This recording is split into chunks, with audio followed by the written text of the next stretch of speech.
Hello दोस्तों, स्वागत है हमारे नए वीडियो में। क्या हो अगर टाइम आपके लिए स्लो चले तो आप क्या क्या कारनामे कर सकते हो। ऐसे ही सुपर पावर होती है हमारे आज के हीरो के पास, जिसका नाम चैंग बू है। इस कहानी की शुरुआत में हमें सीसीटीवी फुटेज दिखाया जाता है। इस सीसीटीवी कंट्रोल रूम में सभी लोग सीसीटीवी फुटेज को देख रहे होते हैं। यहाँ दो औरतें एक न्यू वर्कर के बारे में बातें कर रही होती हैं, जो कि हमेशा धूप वाला चश्मा पहनकर रहता है। तभी अचानक कैमरे में सभी लोगों को दो चोर भागते हुए नजर आते हैं। इसके बाद ये लोग इसकी जानकारी अपने बॉस को देते हैं। सारी इंफॉर्मेशन तुरंत पुलिस को दी जाती है। ऑफिस में सारे लोग इस फुटेज को देखते हुए उन चोरों को ट्रैक कर रहे थे, लेकिन वो चोर जल्द ही सबकी नजरों से गायब हो जाते हैं। जब चोरों का कोई भी सुराग नहीं मिलता है, तब सारे लोग निराश हो जाते हैं। तब चश्मे वाला वो नया एम्प्लॉय उन लोगों को एक क्लिप दिखाता है, जिसमें दिखाई देता है वो चोर एक गली में छिपे हुए थे। उसकी मदद से जल्द ही पुलिस उन लोगों को पकड़ लेती है, और इस एम्प्लॉय का नाम यो जैंग बू है। जैंग बू को हर चीज स्लो मोशन में दिखाई देता था। ये उसकी सुपर पावर थी, जिसे उसकी आंखों की प्रॉब्लम भी कहा जा सकता है। अपने आंखों के ऐसा होने के कारण ही उसने तेज भागते हुए चोरों को भी आसानी से देख लिया था। यहाँ से मूवी का सीन शिफ्ट होता है और हमें फ्लैशबैक की स्टोरी दिखाई जाती है। हम लोग यहाँ देखते हैं अभी चैंग बू क्लास 5 में है। वो अपने दोस्त बोंग सू मी के साथ रेस में हिस्सा लेता है। यहीं से पहली बार जैंग बू को स्लो मोशन में दिखना शुरू हुआ था। जब उसके पेरेंट्स को ये बात पता चलती है, तब वो लोग उसे डॉक्टर के पास लेकर जाते हैं, जो कि उसकी आंखों को चेक करके ये बताते हैं उसकी आंखों में एक बीमारी है, जिसका नाम डायनेमिक विजुअल इक्विटी है, जिसकी वजह से वो भागती हुई चीजों की भी डिटेल्स आसानी से देख लेता है, और वो उन तेज चलती हुई चीजों को भी ऐसे देख सकता है जैसे उसके लिए सब कुछ स्लो मोशन में हो। ये प्रूफ करने के लिए डॉक्टर एक बॉल को बहुत तेजी से जैंग बू की तरफ फेंकता है, लेकिन जैंग बू उस बॉल को बड़ी आसानी से कैच कर लेता है। यहीं पे डॉक्टर उसकी आंखों को आराम पहुंचाने के लिए उसे हमेशा धूप वाला चश्मा पहनने के लिए बोलते हैं। जैंग बू के आंखों के इस प्रॉब्लम को समझने के बाद उसके पिता ज्यादा पैसा कमाने के लिए विदेश चले जाते हैं, ताकि वो अपने बेटे का सही से इलाज करवा सके। अब जैंग बू अपनी छोटी बहन और माँ के साथ घर में रहता है, लेकिन उसके लिए ये बीमारी सिर्फ बीमारी नहीं थी, बल्कि ये एक सुपर पावर थी, जो कि सबके पास नहीं होती है। इधर उसे स्लो मोशन में लड़कियों की उड़ती हुई स्कर्ट देखना अच्छा लगता है, वहीं इधर धूप का चश्मा लगाने की वजह से स्कूल में उसे लोग तंग करते हैं। मी उसकी इकलौती फ्रेंड थी, जिससे वो धीरे धीरे प्यार करने लगता है। वो चैंग के साथ हमेशा रहती थी, इसलिए लोग उसे भी परेशान करते हैं। इसलिए धीरे धीरे मी भी उसका साथ छोड़ देती है। इसके बाद से चैंग का कोई भी दोस्त नहीं बनता है। चैंग अब चाहता है उसकी आंखें पूरी खराब हो जाए, इसलिए वो हर वक्त टीवी देखता रहता है, लेकिन उसकी आंखें खराब नहीं होती हैं। लेकिन उसे सुपर हीरो वाली मूवीज देखने की लत लग जाती है। वो इन सारे एक्टर्स को बड़ी बारीकी से देखता है और उन्हीं की तरह हाव भाव सीख जाता है, लेकिन वो उनके दाव पेच को प्रैक्टिस करने के लिए बाहर नहीं जाता है। उसके फादर चैंग के लिए पैसे कमाना चाहते थे, इसलिए वो छुट्टियों में भी यहाँ नहीं आती हैं। अब धीरे धीरे करके कई साल बीत चुके हैं, लेकिन एक दिन काम करते हुए अचानक उसके पिता की मौत हो जाती है। अपने पिता के मरने के बाद अब चैंग के पास ऐसा कोई भी नहीं था जिससे वो अपनी आंखों के बारे में पूछ सके। लेकिन तभी चैंग को उस डॉक्टर की याद आती है। इसके बाद वो उनसे मिलने के लिए जाता है। डॉक्टर उसे अपने घर से बाहर निकलने की सलाह देते हैं, ताकि वो अपने घर के लिए कुछ पैसे कमा सके। इसलिए चैंग अब सीसीटीवी कंट्रोल रूम में काम करने लगता है। अब ये मूवी फिर से प्रेजेंट टाइम में आती है। चैंग को सीसीटीवी फुटेज देखना बहुत पसंद था। एक दिन इनके ऑफिस में जैंग का एक कलीग, जिसका नाम बियोंग सू था, वो अपने बॉस से जैंग के बिहेवियर के बारे में कुछ बातें करता है। वो अपने बॉस से कहता है चैंग बहुत चुपचाप रहता है और वो किसी से भी बातें नहीं करता है। वो अपने बॉस से यह वादा करता है कि वो जैंग का ध्यान रखेगा, क्योंकि जैंग एक टैलेंटेड लड़का है। इसके बाद से वो ऑफिस में जैंग के पास ही बैठने लगता है और काम के दौरान वो उससे फ्रैंक होने की कोशिश करता है, लेकिन जैंग उसके सारे सवालों का सिर हिलाकर जवाब देता है और वो उसे कुछ नहीं बोलता है। उन फुटेज को देखते हुए वो नोटिस करता है किसी एक जगह पर पहुंचने में लोगों को कितने कदम चलने पड़ते हैं।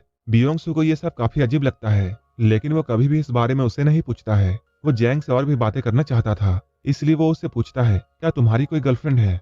इस सवाल को सुनते ही जैंग को मी की याद आती है। इसके बाद अगले ही दिन वो उससे मिलने के लिए उसके घर पर जाता है। यहाँ हम लोग मी को देखते हैं, जो कि काफी ब्यूटीफुल है, लेकिन यहाँ मी को पैसों की बहुत जरूरत थी। यहाँ मी से पैसे लेने के लिए एक आदमी आया था, जिसने उसे पैसे उधार में दिए थे।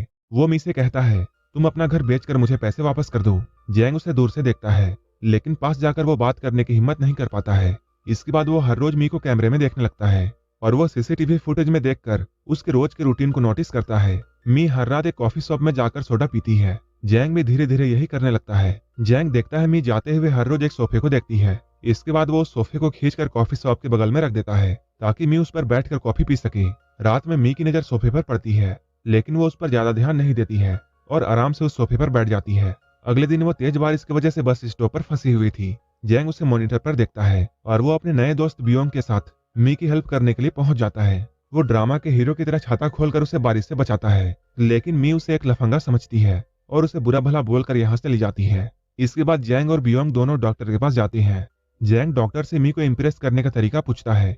डॉक्टर उसे मी को फ्लावर्स देने के लिए बोलता है। अगले दिन मी को म्यूजिकल ड्रामा में ऑडिशन देने के लिए जाना था, लेकिन उसे जाने में देर हो जाती है। इसके बाद वो मैनेजर को कॉल लगाती है और मैनेजर के कहने पर वो ऑडिशन के लिए रास्ते पर ही गाना शुरू कर देती है। मी यहाँ बहुत ही अच्छा गाना गाती है। उसके अच्छे गाने को सुनकर राह चलते हुए लोग उसे देखते हैं। जैंग भी अपने फूल लेकर यहाँ पहुंच जाता है। मी का गाना जैसे ही खत्म होता है, जैंग उसे फूलों का गुलदस्ता देता है, लेकिन मी उससे कहती है उसे इन फूलों की जगह जहर लाना था, तब वो ज्यादा खुश होती। ये कहकर वो जाने लगती है। तभी जैंगबू उसे उसके नाम से पुकारता है और उसे अपने बारे में बताता है कि वो उसका बचपन का दोस्त है, लेकिन मी उससे कहती है उसका नाम बोंग सुमी नहीं बल्कि ओ सुमी है। इस तरह जैंग को यह पता चलता है उसने आज तक गलत लड़के का पीछा किया है, लेकिन अब काफी देर हो चुकी थी, क्योंकि अब जैंग इसी लड़की से प्यार करता है और ये उसे बहुत अच्छी लगती है। एक दिन शाम में अचानक ये लोग एक दूसरे से मिल जाते हैं। यहाँ मी शॉपिंग करके लौट रही होती है। जब वो जैंग को रास्ते में देखती है, तब वो अपना शॉपिंग का सामान उससे उठवाती है। जब जैंग उससे मिलकर यहाँ से जाने लगता है, तब मी उससे पूछती है वो बोंग सुमी को क्यों ढूंढ रहा है। तब वो उससे कहता है वो बचपन से उसे चाहता है। दूसरे दिन जब जैंग मॉनिटर पर फुटेज को देख रहा होता है, तब वो मी को किसी से फोन पर बातें करते हुए देखता है। फोन करने वाला मी को यह बताता है कि वो म्यूजिकल ड्रामा में सिलेक्ट हो गई है। ये सुनकर मी बहुत खुश होती है और रास्ते में ही नाचने लगती है। जैंग उसे स्क्रीन पर ऐसा करता हुआ देखता है। इसके बाद मी एक छोटे से रेस्टोरेंट में जाती है ताकि वो अपने सिलेक्ट होने की खुशी मना सके। जब वो देखती है जैंग उसे बाहर खड़ा होकर देख रहा है, तब वो उसे अंदर बुला लेती है। यहाँ वो दोनों आपस में बातें करते हैं। मी उसे अपने गाने का स्क्रिप्ट दिखाती है और अपनी लाइंस गाकर प्रैक्टिस करती है। जैंग उसे गाने को बहुत पसंद करता है। अब जैंग की बारी थी कि वो उसे अपना टैलेंट दिखाए। इसके बाद रेस्टोरेंट में सभी लोग उसकी तरफ तेजी से स्पून फेंकते हैं, जिसे वो आसानी से कैच कर लेता है। अगले दिन जैंग मी के घर की तरफ जाता है और वो उसके घर की तरफ चक्कर लगाते हुए अपने स्टेप्स काउंट करता है। बियोंग उसे मॉनिटर पर ऐसा करते हुए देखता है। तब वो ये बात समझ जाता है कि वो रास्ते को याद करने की कोशिश कर रहा है। काम से लौटते हुए मी देखती है जैंग रास्ते के किनारे बैठकर उसका इंतजार कर रहा है। इसके बाद ये लोग रास्ते में आते हुए एक दूसरे से बातें करते हैं। बातों ही बातों में मी को यह पता चलता है जैंग सीसीटीवी कंट्रोल रूम में काम करता है और वो सारा दिन कोई भी लोगों को देख सकता है। इसके बाद वो दोनों उस कॉफी शॉप के सामने रुकते हैं जहाँ मी अक्सर रुकती थी। मी यहाँ जैंग को बताती है वो इस कॉफी शॉप के ऑनर को पसंद करती है और इस कॉफी शॉप के ऑनर के पास कार भी है। ये जानकर जैंग को कॉफी ऑनर से बहुत जलन होती है और वो उसे जोरों से घूरता है। अब वो मी को इम्प्रेस करना चाहता था, इसलिए वो उसे कार में घुमाने का फैसला करता है और वो अपने ऑफिस में सभी से पूछता है क्या किसी के पास कार है। अगर किसी के पास है तो वो थोड़ी देर के लिए उसे भाड़े पर दे दे ताकि वो मी को उसमें घुमा सके, लेकिन यहाँ किसी के पास भी कार नहीं थी। अगले दिन जब मी रास्ते से लौट रही होती है, तभी वो कर्जदार मी को मिल जाता है। वो मी पर चिल्लाता है और वो उसे धमकी देता है अगर उसने उसका पैसा नहीं लौटाया तब वो उसे चोट भी पहुंचा सकता है। लेकिन इधर जैंग और बियोंग सही टाइम पर पहुंच जाते हैं और ये लोग यहाँ आकर मी को बचा लेते हैं। जब जैंग अपने काम में वापस आता है, तब मी एक कैमरे के सामने चिल्लाकर उसे थैंक्स बोलती है, क्योंकि उसे ये पता था कि सीसीटीवी कंट्रोल रूम में जैंग उसे देख रहा है। शाम में ये दोनों फिर से मिलते हैं और एक दूसरे से बहुत सारी बातें करते हैं। जैंग यहाँ उससे पूछता है अगर उसे कार मिल जाए तब वो क्या करेगी। तब मी उससे कहती है वो कार में बैठकर रोज समुद्र के किनारे जाएगी। जैंग को कार नहीं मिलती है, इसलिए वो एक लोकल बस के ड्राइवर से दोस्ती करता है। जैंग ने उस बस के ड्राइवर को अकेले खेलते हुए कैमरे में कई बार देखा था, इसलिए वो उसके पास आ जाता है ताकि उसके खेल में वो उसका साथ दे सके। बातों ही बातों में वो उसे अपने दिल की बात बताता है और वो उससे अपनी हेल्प करने के लिए रिक्वेस्ट करता है। बस का ड्राइवर उसकी हेल्प करने के लिए मान जाता है। अगले दिन बियोंग और जैंग दोनों मी को लेकर बस में जाते हैं। ये लोग सीधे समुद्र की तरफ जा रहे होते हैं। मी को इम्प्रेस करने के लिए जैंग बहुत कुछ कर रहा था। मी को भी ये सब बहुत अच्छा लगता है और वो उससे इम्प्रेस हो जाती है। अब मी भी जैंग को पसंद करती थी। ये लोग रास्ते में जा ही रहे होते हैं, तभी बॉर्डर की पुलिस इन लोगों को रोकती है, क्योंकि ये एक लोकल बस थी, इसलिए उसे दूसरे शहर में इंटर करने के लिए नहीं दिया जाता है। इस बात से मी को बहुत गुस्सा आता है और वो पुलिस वालों से लड़ाई करने लगती है। बियोंग उसे शांत करने की कोशिश करता है। पुलिस वाले इनकी बात नहीं मानते हैं। इसके बाद इन लोगों को बिना सी देखे ही वापस लौटना पड़ता है। इधर हम लोग कंट्रोल रूम में देखते हैं। यहाँ जैंग का बॉस सभी लोगों को ये बताता है लड़कियों का किडनैपिंग का केस बहुत ही ज्यादा बढ़ रहा है, इसलिए सभी लोगों को हर वक्त अलर्ट रहने की जरूरत है। उसी वक्त जैंग एक मॉनिटर पर मी को देख रहा था, लेकिन मी अचानक वहां से गायब हो जाती है। ये देखकर जैंग बहुत डर जाता है और वो भागकर उस जगह पर जाता है जहां मी बैठी हुई थी। वहां जाकर उसे ये पता चलता है मी ने तो उसके साथ मजाक किया था,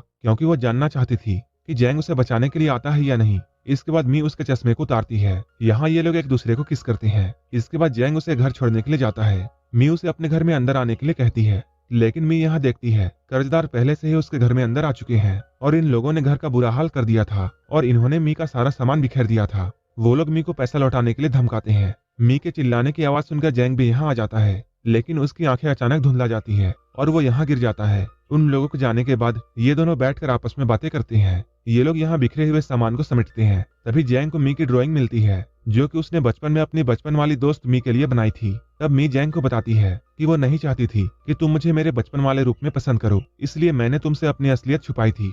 जैंग उसकी बातों को सुनकर चुप हो जाता है। मी अब बहुत खुश थी और वो अपने बचपन के पेंटिंग्स को देख रही थी। अगले दिन जैंग डॉक्टर के पास जाता है। वो उससे कहता है उसकी आंखें धुंधली हो गई हैं। डॉक्टर उसे बताता है उसकी बीमारी और भी अब बढ़ चुकी है, जिसकी वजह से बहुत ही जल्द उसकी आंखें पूरी खराब हो जाएंगी। जैंग ये जानता था कि वो कुछ दिनों के बाद अंधा होने वाला है, इसलिए वो जहां भी जाता था वो अपने स्टेप्स काउंट कर लेता था, ताकि वो पूरी तरह अंधा हो जाने के बाद भी उसे इस शहर में घूमने में कोई भी दिक्कत ना हो। इधर जैंग अपने खराब होते हुए आंख से बहुत परेशान था। वहीं दूसरी ओर मी अपने कर्ज से बहुत टेंशन में थी, इसलिए वो अपना घर बेचकर सारे कर्जे चुका देती है। लेकिन अब उसके पास रहने के लिए कोई भी जगह नहीं थी। जैंग मी को उसके सामान के साथ देखता है। मी यहाँ एक दुकानदार से बातें कर रही थी, लेकिन इधर अचानक एक एम्प्लॉय एक कार को उस एरिया में चक्कर लगाते हुए देखती है। वो उस कार के नंबर प्लेट को देखती है और वो नोटिस करती है वो कार एक भागे हुए किडनैपर की थी। वो जल्दी से अपने बॉस को इस बारे में बताती है। इनका बॉस जल्दी से पुलिस को इन्फॉर्म करता है, लेकिन तभी वह कार सबकी नजरों से गायब हो जाती है। इधर मी भी जैंग की नजरों से गायब हो चुकी थी। मी को गायब देखकर जैंग को बहुत डर लगता है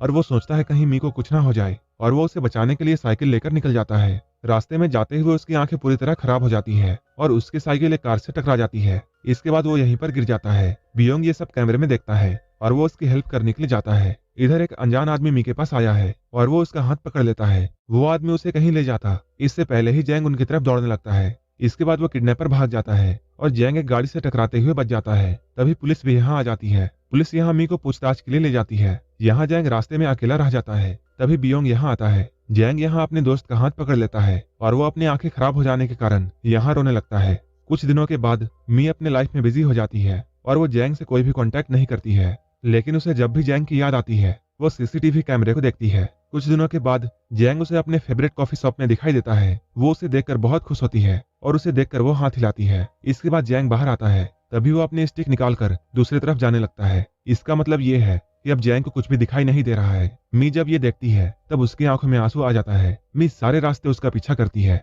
और फाइनली वो उस जगह पर पहुंच जाती है जहां एक आर्ट गैलरी थी। अंदर जाने पर वो देखती है यहाँ उसी की पेंटिंग बहुत सारी है जिसे जैंग ने बनाया है।